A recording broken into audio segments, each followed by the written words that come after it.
Matthew chapter 12, verse 33. Now, this is one of our extended videos, kind of the how-to, the action plan of the minute video that we talked about on Facebook. So here we go in Matthew 12, 33. It says, either make the tree good and its fruit good, or else make the tree bad and its fruit bad.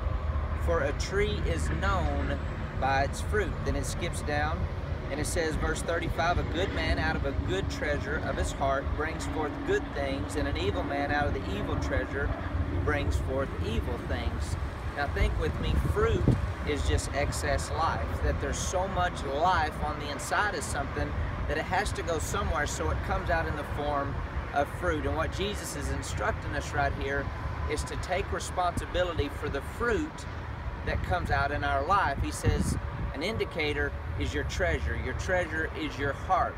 Your heart is determined by, whether it's good or bad, is determined by what you watch, what you hear, what you see, what you say, what you're around. It affects your heart. He says if your treasure is evil, what you're listening to, what you're watching, what you're thinking on, your fruit's going to be evil. If what you're watching, listening to, saying, what you're around is good, then your fruit's going to be good. In other words, you look how beautiful this tree is. He's saying this is what we should do with our life. Take responsibility for the fruit that comes out of our life. In John chapter 15, verses 4 through 8, Jesus is talking about us abiding in the vine and us being the branch. He's the vine. When we abide in Him, the same life that's in Him is going to be the same life that's in us, and that life is going to go somewhere in the form of fruit.